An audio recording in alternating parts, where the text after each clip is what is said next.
Hello बच्चों, स्वागत है आपका हमारे इस नए लेक्चर में। नया क्या, ये आपका लेक्चर नंबर वही है जिसमें कल जैसे कि आपने लेक्चर किया होगा सेल का। तो सेल में हमने लेक्चर नंबर 1 पढ़ाया था आपको बायोलॉजी में, तो उसका पार्ट 1 हमने अपलोड कर दिया था। लेकिन अब ये जो है आपका ये पार्ट 2 है। पार्ट 2 क्यों है? कल बच्चों 35 मिनट की क्लास हो गई थी और वो बीच में रुक गई थी, कुछ टेक्निकल इशू आ गया था, तो जिस वजह से आगे क्लास फर्दर नहीं हो पाई थी। तो इसी वजह से हम नेक्स्ट लेक्चर में आपका पार्ट 2 सेल का लेने जा रहे हैं। ये आज के टॉपिक में कवर किया जाएगा। ठीक है बच्चों, तो हम आपके सामने डिस्कस करेंगे कहाँ से। इतना सब हमने आपको ये पढ़ा दिया, चलिए एक बार फिर से रिवाइज करा देते हैं। रिवाइज क्या, ऊपर ही ऊपर आप सुपरफिशियल देख सकते हैं। Cell is the basic structural and functional unit of life, ये सब हमने आपको बता दिया था। किसने बिल्कुल जो हाईलाइट होंगे, जो आपके मेन टॉपिक होंगे, सिर्फ वही बताए जाएंगे। ठीक है। रॉबर्ट हुक ने 1665 में सेल को डिस्कवर किया था। वो कैसा था बच्चों? हमने आपको बताया था वो क्या था, डेड सेल था। ठीक है। कहाँ से लिया था? बार्क से लिया था। कौन सी बार्क से लिया था? प्लांट की। ठीक है। कौन से प्लांट से लिया था ये सब आपको देखने की ज़रूरत नहीं है, आपको सिर्फ जितना ज़रूरत है आप उतना ही पढ़िए। ठीक है। ये आपका इंपॉर्टेंट क्वेश्चन बन जाता है। ओके, चलिए नेक्स्ट पॉइंट क्या है आपका। नेक्स्ट पॉइंट ये है कि ये बताइए कि जब डेड सेल डिस्कवर हुआ तो उसके कितने समय बाद आपका लाइव सेल आपको पता किया गया। लगभग सही से जो हमने सेल देखा वो 150 साल बाद देखा था। कितने साल बाद? 150 साल बाद। क्यों? हमारे पास माइक्रोस्कोप वगैरह नहीं थी, तो सिंपल माइक्रोस्कोप उस टाइम पे जो भी बनी थी, हल्के फुल्के लेंस वगैरह, तो उसके बेसिस पे फिर ये खोजा गया। ओके बच्चों, अब हमने एक एग्जांपल दिया था कि हम जब सेल को डिस्क्राइब करते हैं तो सेल को डिस्क्राइब करने के लिए ब्रिक्स का एग्जाम्पल लिया था हमने। जैसे कि जो आपका बिल्डिंग होती है, बिल्डिंग जो आपकी बनी होती हैं, तो वो किससे बनी होती हैं? ईंटों से मिलकर बनी होती हैं, ब्रिक्स से मिलकर बनी होती हैं। ठीक है। तो ऐसे ही जो ह्यूमन बॉडी होती है, ह्यूमन बॉडी जो होती है आपकी, वो कैसे बनी होती है? सेल से मिलकर बनी होती है, सेल से मिलकर बनी होती है। ठीक है। तो यही उन्होंने एग्जाम्पल यहाँ पर बताया है। ठीक है। There are millions of living cells, they are of different shape and size. मतलब बहुत सारी मिलियन ऑफ सेल होती हैं वो, जो कि आपकी डिफरेंट शेप ऑफ साइज की होती हैं। ठीक है। नंबर ऑफ सेल्स क्या होता है? Human body has trillion of cell. Human body जो है आपका ट्रिलियन ऑफ सेल्स उसमें प्रेजेंट होती है ह्यूमन बॉडी में आपकी। ठीक है। तो कोई भी ऐसा नहीं है कि एक दो सेल से मिलकर बना हो। एक हमने आपको एग्जांपल बताया था यूनिसेलुलर एंड मल्टीसेलुलर। यूनिसेलुलर क्या है? Unicellular and multicellular.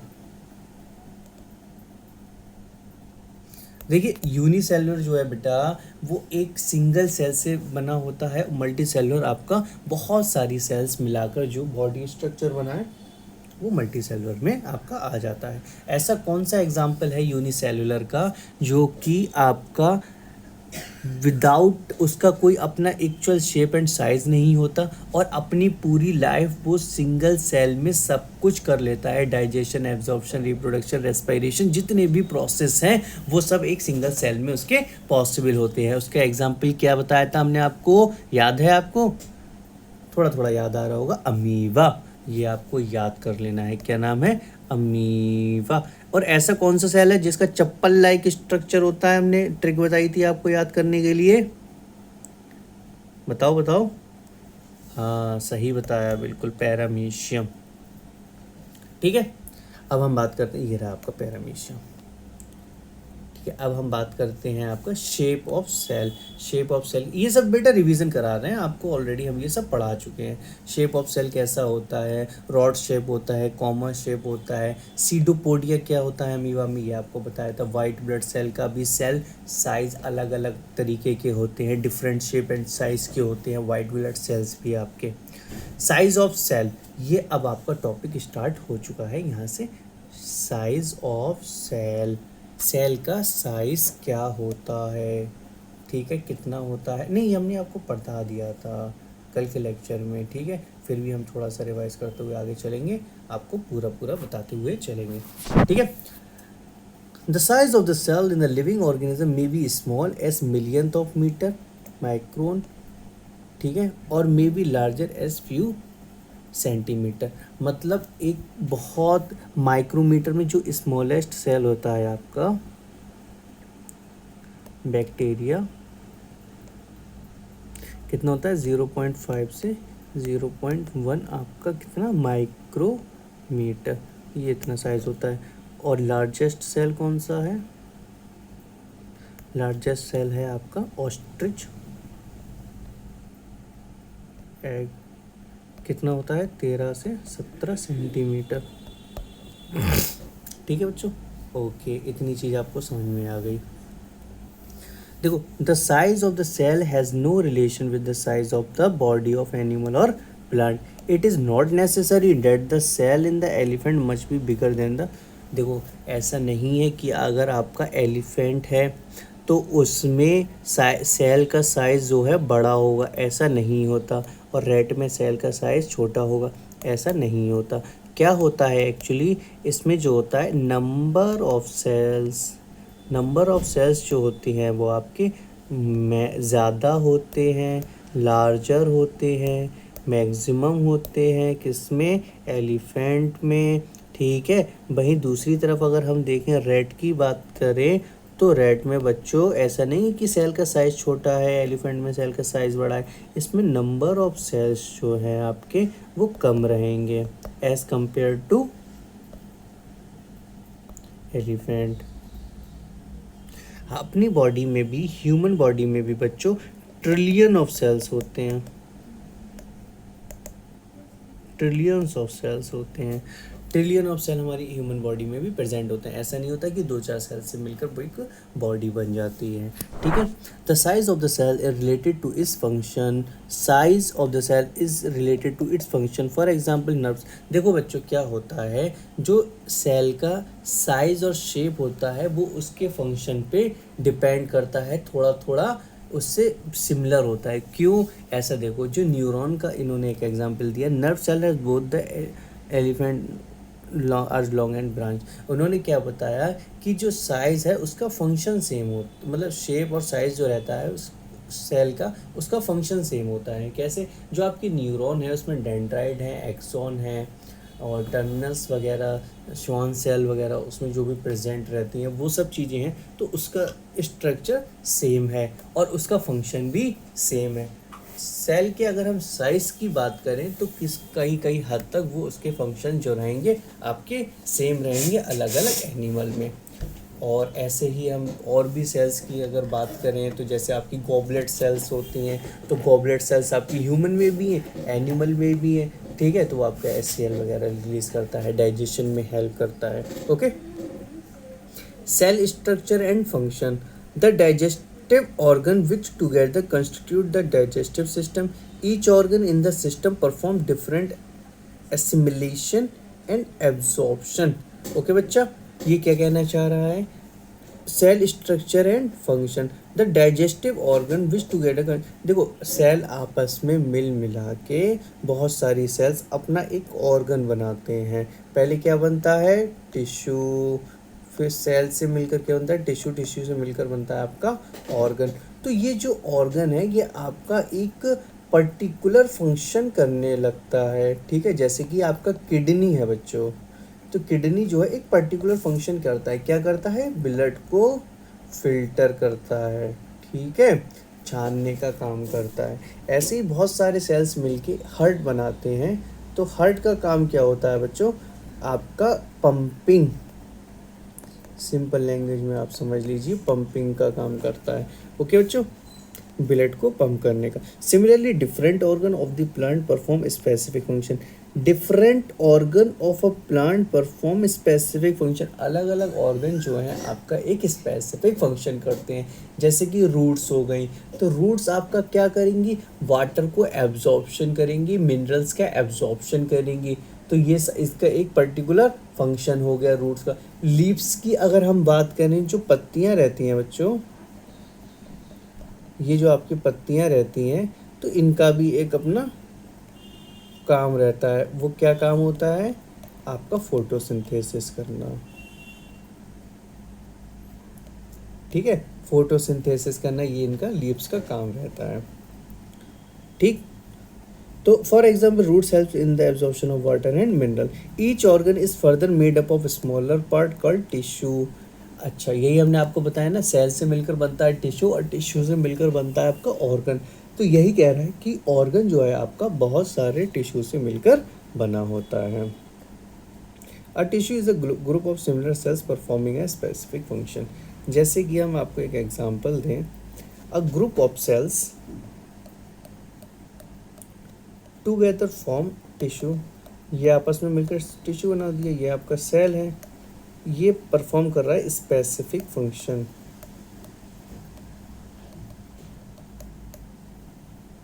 Specific function. अब जैसे कि हम 10 आदमियों को खड़ा कर दें,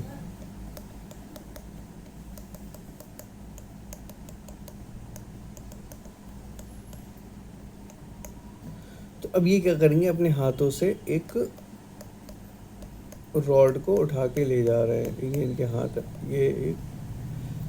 तो बहुत सारे आदमी मिलकर एक पर्टिकुलर फंक्शन कर रहे हैं, क्या कर रहे हैं, रॉड को उठा के ले जा रहे हैं। तो ये टिश्यू हो गया, सेल्स मिलके, और ये स्पेसिफिक फंक्शन कर रहे हैं या एक पर्टिकुलर काम कर रहे हैं या रॉड को उठा रहे हैं। तो ये क्या हो गया आपका, एक बहुत सारे आदमी मिलकर आपस में एक रॉड को उठा रहे हैं, यानी कि एक पर्टिकुलर फंक्शन कर रहे हैं। ओके बच्चों, ठीक है। पार्ट ऑफ सेल, देखिए जो आपका मेन टॉपिक है जो उन्होंने आपके सिलेबस में दिया है, वो आपका सेल में मेन टॉपिक क्या है, एक तो आपका है सेल मेम्ब्रेन, दूसरा है आपका न्यूक्लियस। ठीक है बच्चा, तो अब हम पढ़ेंगे सेल मेम्ब्रेन। ये आपका मेन टॉपिक है जो कि आपको सिलेबस में दिया गया है। The basic component of the cell are the cell membrane, cytoplasm and nucleus. The cytoplasm and nucleus are enclosed within the cell membrane, also called the plasma membrane. मतलब ये है बच्चों, जैसे कि जो आपकी एनिमल सेल होती है, उसमें प्लाज्मा मेम्ब्रेन है, इसके अंदर न्यूक्लियस होता है, और ये होता है आपका साइटोप्लाज्म। क्या है, साइटोप्लाज्म। साइटोप्लाज्म क्या होता है, जेली लाइक स्ट्रक्चर होता है, जेली लाइक स्ट्रक्चर, मतलब लिक्विड फॉर्म में ही होता है, थोड़ा थोड़ा जेली टाइप का होता है। ठीक है, अब यही अगर हम एनिमल की बात करें तो एनिमल के बाहर एक और लेयर होती है, ये होती है, ये हो गई आपकी प्लाज्मा मेम्ब्रेन, ये हो गई आपकी सेल मेम्ब्रेन। ठीक है, तो ये प्लाज्मा मेम्ब्रेन के अंदर न्यूक्लियस वगैरह होता है, और सेल वॉल, इसको हम बोलते हैं सेल वॉल। सेल वॉल भी हम इसको बोलते हैं। ठीक है बच्चों, तो हम आपको बता रहे थे कि प्लांट और सेल और एनिमल सेल के बारे में हमने आपको डिफरेंस बता दिया था। The membrane separates the cell wall and हाँ, तो ये जो आपकी प्लाज्मा मेम्ब्रेन है वो आपकी separate cells from another and also cell from the surrounding medium. तो वो जो है आपका सेल जो है एक दूसरे सेल से आपका सेपरेशन भी बना के रखता है, ताकि और ये देखो इनका कनेक्शन भी रहता है बच्चों, ये एक सेल है, एक ये सेल है। प्लाज्मा मेम्ब्रेन में पोरस होती है, थोड़ी थोड़ी पोरस होती है, इसमें हल्के हल्के छोटे छोटे छेद होते हैं बच्चों। अब इसमें छोटे छोटे छेद होंगे तो ये पोरस होती है, तो इससे मटेरियल बाहर भी जाता है, इससे मटेरियल अंदर भी जाता है। इसके बाद ये एक्स्ट्रा सेलुलर फ्लूइड है ना। तो इसी तरीके से सेल के अंदर बाहर होता है, और बीच में इनका कनेक्शन वगैरह भी रहता है। इन्हीं सब चीज़ों से सिंपल डिफ्यूज़न होता है, सिंपल डिफ्यूज़न के ज़रिए से चीज़ें आपस में आदान प्रदान की जाती हैं। The plasma membrane is porous and allows the movement of the substance और material both inward and outward. The boundary of the onion cell is the cell membrane covered by the another thick covering called the cell wall. The central dense round body in the center is called the nucleus. ऐसा कि हमने आपको nucleus के बारे में बताया था। Nucleus भी आपका एक इम्पॉर्टेंट टॉपिक है, क्योंकि हमने आपको बताया कि आपके सिलेबस में 2 टॉपिक हैं, सेल मेम्ब्रेन और न्यूक्लियस। तो न्यूक्लियस भी हम आपको पढ़ाएंगे अच्छे से। ठीक है बच्चों, तो फिलहाल जो है अभी आपको न्यूक्लियस का सिर्फ एक वर्ड आया है। तो न्यूक्लियस क्या होता है आपका, न्यूक्लियस हमने आपको इंट्रोडक्शन में कल बताया था कि वो होता है जो सेल को कंट्रोल करता है, कंट्रोल दी सेल को कंट्रोल करता है। ठीक है, जैसे कि हमारी बॉडी किससे कंट्रोल होती है, ब्रेन से, ऐसे ही न्यूक्लियस आपका कंट्रोल करता है सेल को।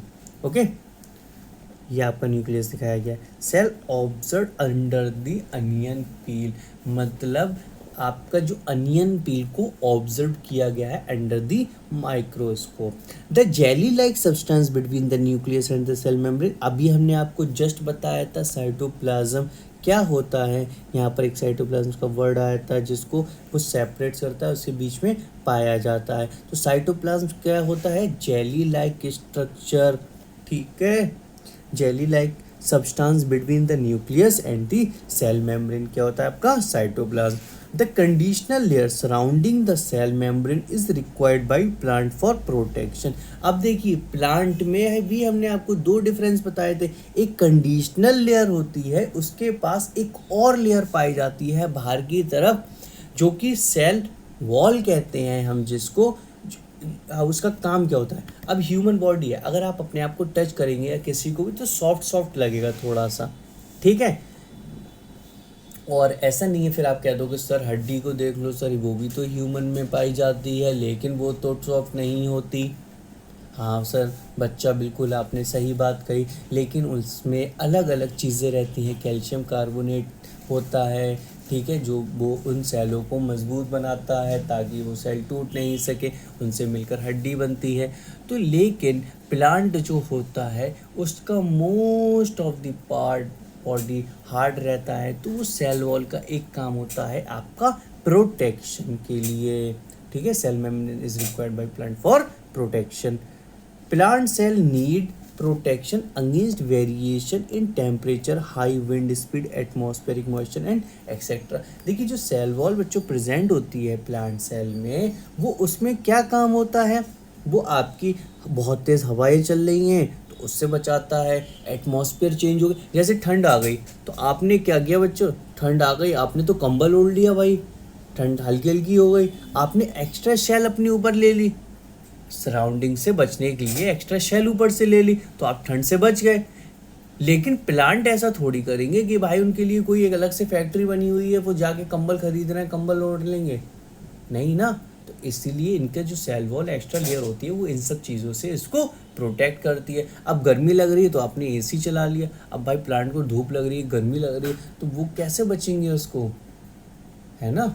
तो ऐसा नहीं होता। तो ये सब चीज़ उन्हें टेम्परेचर से, एटमॉस्फेरिक मॉइस्चर से, हाई विंड स्पीड, ये सब जो सब चीज़ें होती हैं इन सब से वो उनको बचा के रखता है।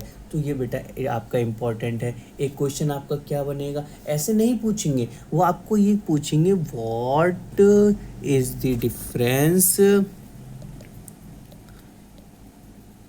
Between plant cell and animal cell, इनमें क्या डिफरेंस है आपका, सेल वॉल का डिफरेंस है।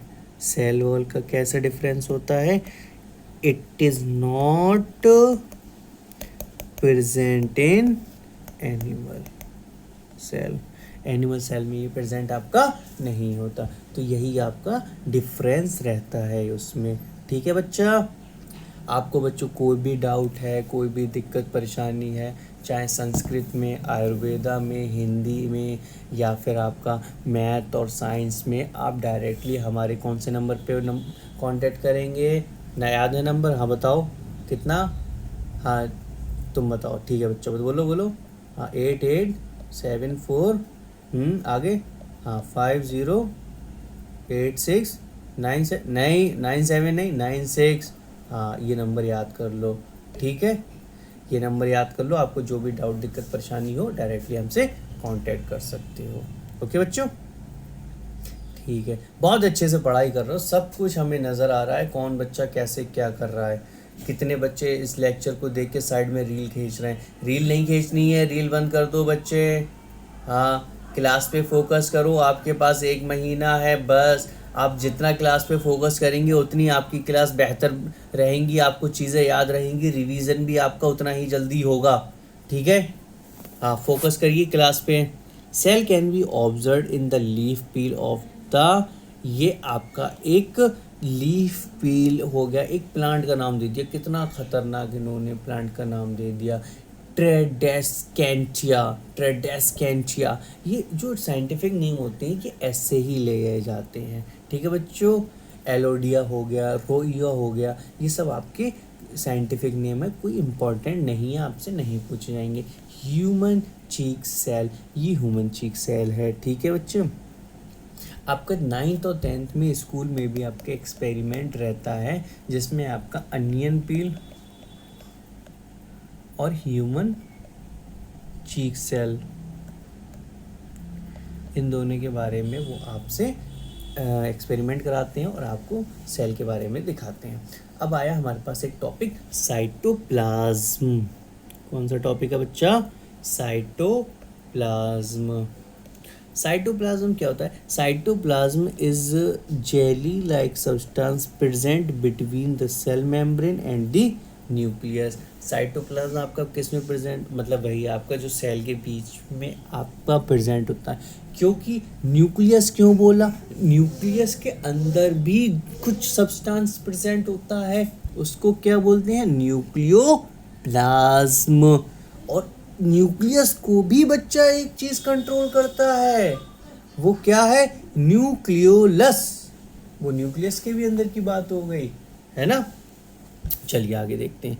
अदर कंपोनेंट और organelle of cell are present in the cytoplasm, for example mitochondria, Golgi bodies and ribosomes. बहुत सारे जो स्ट्रक्चर है बच्चों, वो आपके सेल के अंदर भी प्रेजेंट होते हैं। वो क्या क्या है? जैसे कि माइटोकॉन्ड्रिया हो गया, ये क्या होता है? आपका पावर हाउस ऑफ सेल। अब ये बताओ, आपका सेल तो बन गया, लेकिन इस सेल को एनर्जी कौन प्रोवाइड करा रहा है? वो है आपका माइटोकॉन्ड्रिया। गोल्जी बॉडीज का क्या काम होता है? आपका प्रोटीन बनाना, लिपिड बनाना। राइबोसोम्स का भी काम आपका प्रोटीन बनाना, लिपिड बनाना, ये सब काम इनके होते हैं। मेनली राइबोसोम का काम होता है प्रोटीन बनाना। राइबोसोम आपके 2 टाइप के होते हैं, 80S और 70S। ये सब इतना याद करने की ज़रूरत नहीं है, ये टाइप्स होते हैं, कौन सा कहाँ प्रेजेंट होता है, आप बहुत डिटेल में आगे पढ़ेंगे इन सब चीज़ों को। न्यूक्लियस हम हाईलाइट करना पसंद करेंगे रेड से थोड़ा थोड़ा। Nucleus, nucleus is an important component of the living cell. Nucleus एक इम्पॉर्टेंट कंपोनेंट है लिविंग सेल का। क्यों? क्योंकि हमने बताया ये आपका जो है सेल को भी क्या करता है? क्या करता है? कंट्रोल करता है। सेल को कौन कंट्रोल करता है? Nucleus. It is generally spherical and located in the centre of the cell. ये आपका इम्पोर्टेंट हो जाएगा पॉइंट। ये इसका साइज जो है आपका स्पेरिकल है, सेंटर ऑफ द सेल में लोकेटेड होता है। ठीक है बच्चों, ये चीज़ आपको याद कर लेनी है। It can be stained and seen easily with the help of the microscope. देखिए इसका साइज थोड़ा बड़ा होता है as compare to the mitochondria, ribosomes and other organelles which is present in the cell. मतलब सेल के अंदर जो अलग अलग ऑर्गेनेल प्रेजेंट हैं उनके कंपेयर में इसका साइज जो है बड़ा है। जब इसका साइज बड़ा है तो ये आसानी से देखा जा सकता है। ठीक है, नॉर्मली स्टेंड करने के बाद। Nucleus is separated from the cytoplasm by a membrane called the nuclear membrane. क्या कहना चाह रहे हैं ये कि न्यूक्लियस सेपरेट किया जा सकता है cytoplasm by a membrane called the nuclear membrane. मतलब एक सेल लिया हमने, इस सेल के अंदर ये आपका न्यूक्लियस है। अब इस न्यूक्लियस को कैन साइटोप्लाज्म इजीली सेपरेट कर सकते हैं। कैसे? क्योंकि इसकी जो मेम्ब्रेन है न्यूक्लियस, उसके द्वारा हम इसको सेपरेट कर सकते हैं। ठीक है, this membrane is also porous. ये मेम्ब्रेन भी पोरस है। देखिए बच्चों, मोस्टली जो मेम्ब्रेन होती है ना सेल वॉल को छोड़ के, वो पोरस ही होती हैं। क्यों क्यों पोरस क्यों होती हैं बच्चों? क्योंकि उनका मटेरियल आपस में ट्रांसफ़र हो सके, एक जगह से दूसरी जगह जा सके। Allow the movement of the material between the cytoplasm inside the nucleus. क्योंकि न्यूक्लियस के अंदर अगर कोई चीज़ बन रही है तो उसे भी तो बाहर निकालनी है ना बच्चा उसको। ठीक है, with a microscope of higher magnification we can see a smaller spherical body in the nucleus. It is called a nucleolus. आपने आपको बताया था अभी पढ़ने से पहले, उसके अंदर भी एक बॉडी होती है न्यूक्लियोलस की. उसका क्या काम होता है? Microscope higher magnification smaller spherical body in the nucleus, it is nucleolus. ठीक है, जो कि आपका न्यूक्लियस को थोड़ा थोड़ा कंट्रोल करती है. Nucleus contain thread like structure called the chromosomes. Nucleus में थ्रेड लाइक स्ट्रक्चर होते हैं जिन्हें हम क्रोमोसोम्स कहते हैं. ठीक है बच्चों, न्यूक्लियस में क्या होता है? थ्रेड लाइक स्ट्रक्चर होते हैं जिन्हें हम क्रोमोसोम्स कहते हैं. These carry genes and help in the inheritance and transfer of the character from the parent.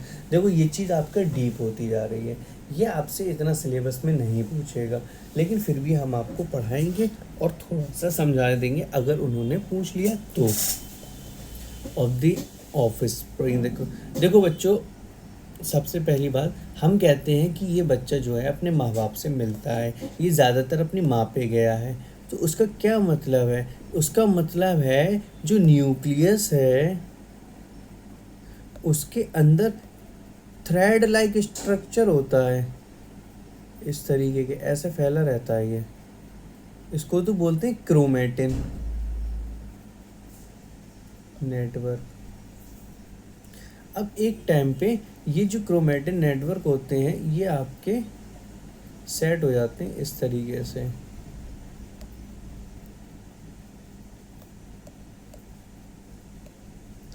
अब ये क्या होता है, ये इनके ऊपर जीन्स वगैरह लगे रहते हैं.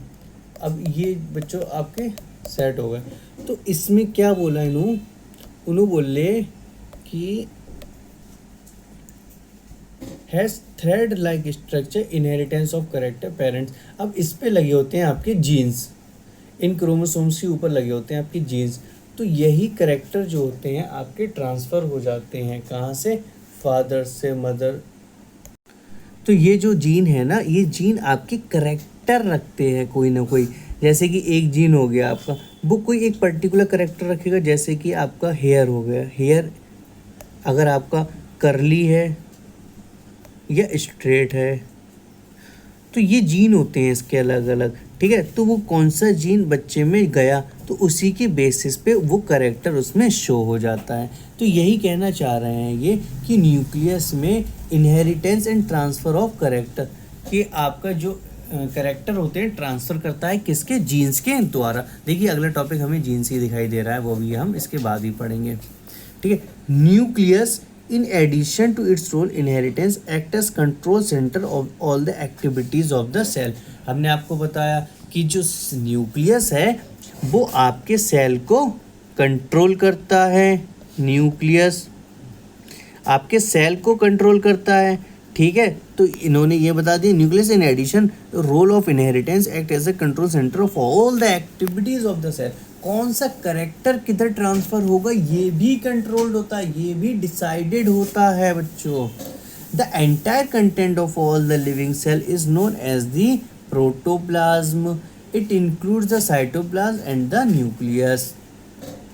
ठीक है, protoplasm is also called the living substance of the cell. Protoplasm जो होता है वो आपका living substance of the cell कहलाता है, क्योंकि इसमें जो आपकी माइटोकॉन्ड्रियल एक्टिविटीज़ हैं या फिर जो आपकी मेटाबॉलिक एक्टिविटीज़ हैं, मेटाबॉलिक जो एक्टिविटीज़ हैं वो सारी कंडक्ट होती हैं. तो जहाँ पर लिविंग एक्टिविटीज़ हो रही हैं, लिविंग रिएक्शन होती हैं, तो वो आपके लिविंग कहलाएगा. ठीक है बच्चा, हमारी बॉडी लिविंग क्यों कहलाती है? क्योंकि हम जीवित चल रहे हैं इसीलिए. ये तो ले मैन लैंग्वेज का आंसर हो गया कि भाई हम जिंदा क्यों हैं? भाई चल रहे हो, फिर रहे हो, बोल रहे हो. नहीं बेटा, हमारे अंदर मेटाबॉलिक एक्टिविटीज़ कंटिन्यूसली हो रही हैं, 24/7 हो रही हैं, 24 घंटे लगातार 7 दिन हो रही हैं, हर दिन हो रही है. तो यानी कि हर साल हो रही है. जब से हम पैदा हुए तब से होती चली आ रही है और होती रहेंगी ये. ठीक है, और ये कब तक होंगी? जब तक कोई इंसान डेड नहीं हो जाता. कोई इंसान डेड कब कहलाएगा? जब उसमें मेटाबॉलिक एक्टिविटीज़ होनी बंद हो जाएंगी. ठीक है बच्चों, ओके. अब हम पढ़ते हैं जीन. जीन वैसे आपका टॉपिक है नहीं, सिलेबस में नहीं आएगा। अब चूंकि इन्होंने हमारे नोट्स में ये बनाया गया है और थोड़ा सा उसमें रिलेटेड है, क्योंकि आपके न्यूक्लियस में बात आ गई, तो हल्का सा हम जीन पढ़ लेंगे, हल्का हाथ रखेंगे, ज़्यादा भारी हाथ इस पर नहीं रखेंगे। मेनली उन्होंने आपका बताया है कि सेल में आपको सेल मेम्ब्रेन और न्यूक्लियस का पढ़ना है। अब जब न्यूक्लियस दे दिया तो थोड़ा थोड़ा तो जीन आपको देखना पड़ेगा बच्चों, ठीक है। Gene is the unit of inheritance. हम सिर्फ आपको रीडिंग और नॉर्मली पढ़ा देते हैं, ज़्यादा इसमें डीप नहीं पढ़ाएंगे, okay. Gene is the unit of inheritance in the living organism. It controls the transfer of heredity character. देखो क्या कहना चाह रहा है, gene is a unit of inheritance.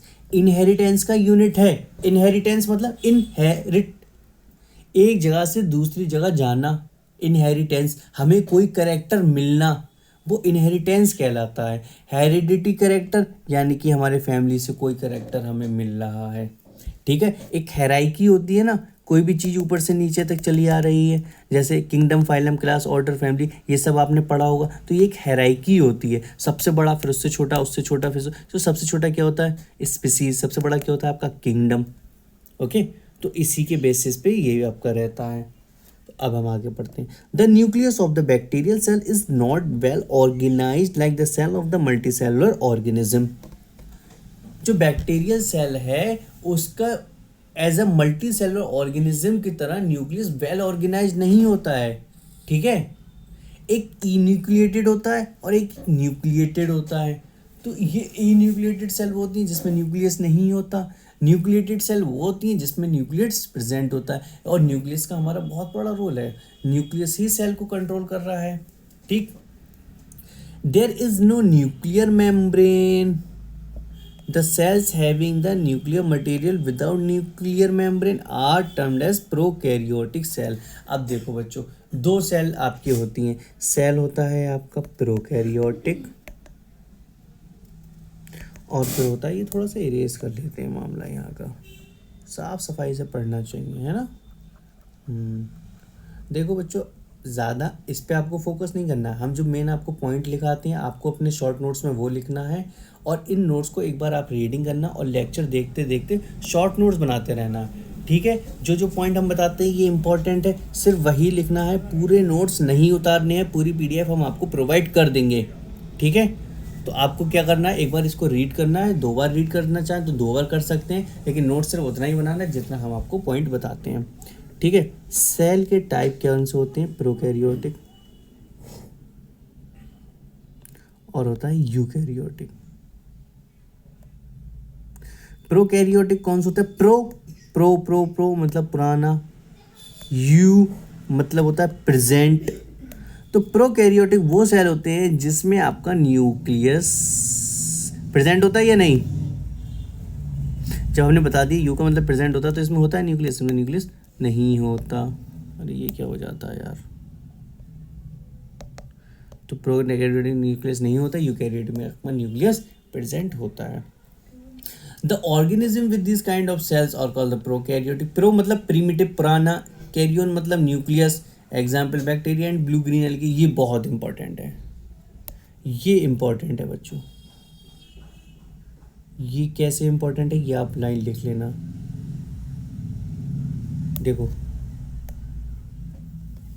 Prokaryotic cell कौन से होते हैं, example bacteria and blue green algae, bacteria and blue green algae, bacteria and blue green algae, दोनों बी से एग्जाम्पल हैं। यही आपसे पूछेगा प्रोकैरियोटिक का एग्जाम्पल बता दो, bacteria and blue green algae. ये आप रट लो, याद कर लो, bacteria and blue green algae आपको याद हो गया, प्रोकैरियोटिक सेल है। The cell like onion cell, cheek cell having well organized nucleus with a nuclear membrane are called the eukaryotic cell.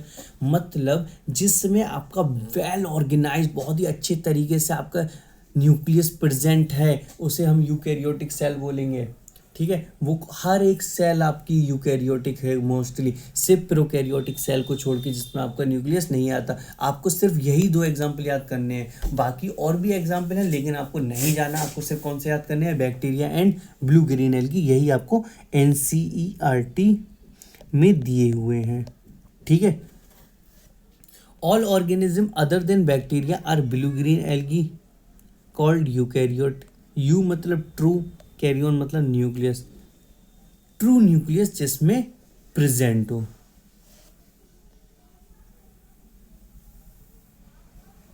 Vacuole can be single और big as onion cell, cheek cell है smaller vacuole. देखो इतना याद कर लो, जो vacuole होता है, vacuole में वेस्ट मटेरियल प्रेजेंट रहता है हमारी सेल का। तो वैक्यूल आपका प्लांट सेल में बड़ा होगा, एनिमल सेल में छोटा होगा। ठीक है, ये भी एक डिफरेंस होता है प्लांट सेल और एनिमल सेल को फाइंड आउट करने का। इसकी लेयर का नाम होता है टोनोप्लास्ट, ये याद कर लो। ठीक है, वैक्यूल आर सिंगल और big N onion cell, cheek cell है स्मॉलर वैक्यूल। अनियन आपका क्या है, प्लांट ही तो है, तो इसमें बड़ा होगा। चिक सेल एनिमल सेल है ना, तो इसमें छोटा होगा, simple. Larger vacuoles are common in plant cell. आ गई वही बात, इनमें ना बिल्कुल सही बात है। ठीक है बच्चों, सेवरल प्लांट्स कहाँ गया, several small colored bodies in the cytoplasm of the cell of the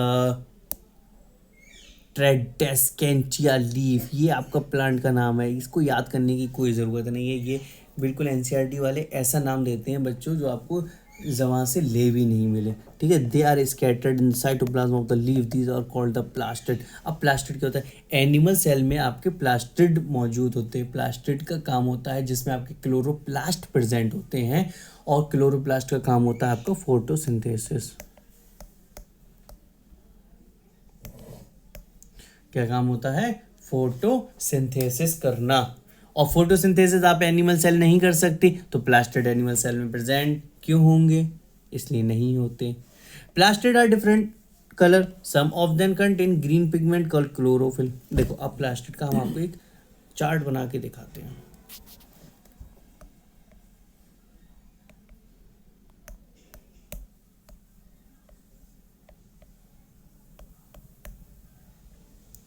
green होता है, येलो होता है, ऑरेंज होता है।